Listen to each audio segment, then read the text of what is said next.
तो आज की स्थिति में आपका अलायंस अजीत पवार के साथ में और उन्हीं के पास एनसीपी की कमान जाएगी, जिस तरीके से इलेक्शन कमीशन में शिवसेना का फैसला हुआ है। देखिए, कुल मिलाकर लोग कहते हैं कि बीजेपी ये इंश्योर कराती है कि पार्टी तोड़ो और पार्टी हाथ में ले लो। अरे भाई, तो आप ऐसा क्यों करते हो कि आपकी पार्टी टूटती है? आपकी पार्टी आपने बचानी चाहिए, हमने थोड़ी ठेका लिया आपकी पार्टी बचाने का। हमको राजनीति करनी है, हमारे पॉलिटिक्स में तो हम लोगों को जहां अपॉर्चुनिटी मिलेगी हम आगे जाएंगे। और यह बात पक्की है कि पिछले 20 सालों में इलेक्शन कमीशन ने जिस प्रकार के निर्णय दिए हैं, उन निर्णयों का आधार अगर हम माने तो मुझे लगता है कि एनसीपी का या अजीत पवार जी का पलड़ा भारी है। आपने कहा कि लेजिटिमेट सरकार बनाने का मौका दिया था, आपको मौका दिया गया था। बीजेपी नंबर 1 की पार्टी महाराष्ट्र में बनी। 2022 में भी जब यह मौका आया, तब बीजेपी नंबर 1 पार्टी होने के बावजूद आपने एकनाथ शिंदे को मुख्यमंत्री बनाया। अभी चैलेंज आपके पास यह है कि आगे लोकसभा चुनाव होने वाले हैं। लोग कहते हैं कि अगर, मतलब यह चर्चा काफी है महाराष्ट्र में, आपने भी सुनी होगी, कि अगर सुप्रीम कोर्ट का फैसला होता है या फिर स्पीकर का फैसला एकनाथ शिंदे के खिलाफ जाता है डिस्क्वालिफिकेशन पिटीशंस में 10th शेड्यूल के अंडर, तो हो सकता है कि विधानसभा चुनाव लोकसभा चुनाव के साथ आए। ऐसी सूरत में आपका 3 पार्टी अलायंस किस तरीके से सीट डिस्ट्रीब्यूशन करेगा, क्योंकि वो सबसे बड़ा चैलेंज होगा, आप सबसे बड़ी पार्टी। देखिए, आप बहुत हाइपोथेटिकल बात करते हैं। राजनीति में ऐसी हाइपोथेटिकल बात होती नहीं है। लेकिन मैं आपको एज ए लॉयर, मैं लॉयर भी हूं, एज ए लॉयर बताता हूं कि जिसने इलेक्शन कमीशन का शिवसेना के मामले में फैसला पढ़ा है, वो ये 100% समझ सकता है कि स्पीकर के सामने भी शिवसेना की केस ज्यादा मजबूत है। स्पीकर के सामने भी एकनाथ शिंदे जी की केस ज्यादा मजबूत है। ये तो क्या है कि जो शरद पवार जी का गुट है या उद्धव ठाकरे जी का गुट है, ये बार बार ये चीजें फैलाता है। क्यों फैलाता है? अभी कुछ लोग उनके पास बचे हुए हैं, उनको बचाना है, उनके मन में एक होप रखना है कि नहीं नहीं देखो, ये डिस्क्वालीफाई हो सकते हैं और वापस हम आ सकते हैं। ये होप उनके मन में जारी रहे, इसलिए इस प्रकार की बातें फैलाने का वो प्रयास करते हैं। आप किसी भी अच्छे लॉयर को शिवसेना के मामले में इलेक्शन कमीशन ने दिया हुआ फैसला, सुप्रीम कोर्ट का फैसला, ये दोनों चीजें दिखा दीजिए, वो आपको 1 मिनट में बता देगा कि किसकी केस भारी है। सर, सुप्रीम कोर्ट के फैसले में जो कॉन्स्टिट्यूशनल बेंच ने फैसला लिया है, उसमें एक बहुत अहम बात रखी है उन्होंने कि 10th शेड्यूल में विप का फैसला कैसे करना है, उसका गाइडलाइंस उन्होंने एक तरीके से दी हुई, जो आज तक कभी हुई नहीं थी। उन्होंने कहा है कि पहले स्पीकर को यह तय करना है कि पॉलिटिकल पार्टी कौन सी है, और इलेक्शन कमीशन के फैसले के आधार पर वो तय नहीं हो सकता। जून 2022 में पॉलिटिकल पार्टी किसके हाथ में थी, उसके आधार पर यह फैसला होगा।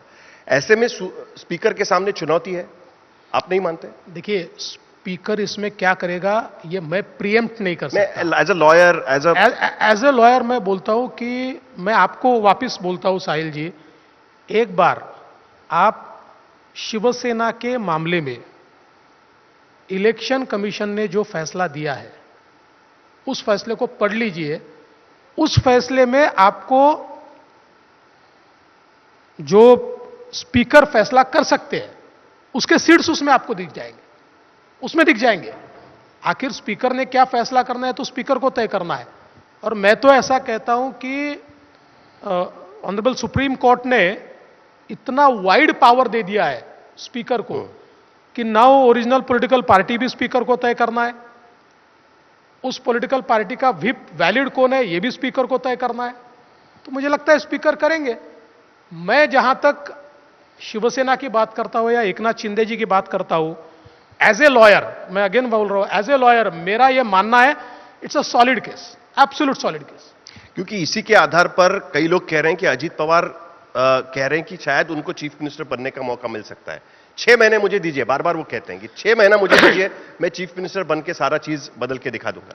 क्या इस तरीके की कोई वादा उनको किया गया है? या देखिए, पहली बात तो 6 महीने में कोई चीजें नहीं बदलती। तो अजीत दादा को जब बनना है पूरे 5 साल के लिए बनाएंगे, ये कोई 6 महीने वगैरह से आप कुछ कह रहे हैं कि नहीं आप है। अजीत पवार को चीफ मिनिस्टर बनाएंगे 5 साल के लिए? जब आएगा मौका तब।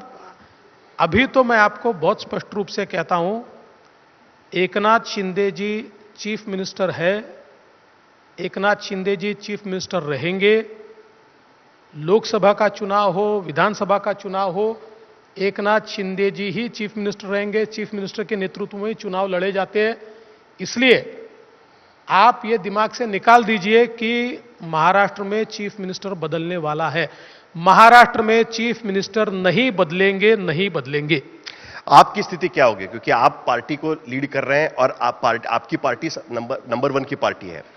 जब सीट डिस्ट्रीब्यूट जब भी होगा, आप हाइपोथेटिकल की बात नहीं है, लेकिन जो रियलिटी है उसके आधार पर अगर हम देखें तो ऐसी स्थिति में आने वाले विधानसभा चुनाव में क्या बीजेपी ही नंबर 1 पार्टी बनकर उभरेगी विधानसभा चुनाव में? और ऐसी सूरत में आप दोबारा चीफ मिनिस्टरशिप क्लेम कर सकते हैं? क्या आपका खुद का दावा रहेगा? देखिए, दो चीजें हैं। पहले तो इसमें किसी के मन में शक होना ही नहीं चाहिए कि BJP will be number 1। BJP he number 1 party बनने वाली है।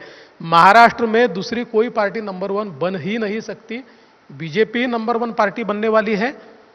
और मेरा क्या होगा, कौन चीफ मिनिस्टर बनेगा, हमारी पार्टी में इसका फैसला हम नहीं करते। इसका फैसला भारतीय जनता पार्टी का पार्लियामेंट्री बोर्ड करता है, हमारे नेता करते हैं, हमारे प्रधानमंत्री जी करते हैं। उचित समय पर वो फैसला करेंगे। जो वो फैसला करेंगे आपको उससे अवगत कराया जाएगा। जहां तक भारतीय जनता पार्टी का सवाल है, 2024 की लोकसभा में, 2024 की विधानसभा में BJP will be number 1 party in Maharashtra.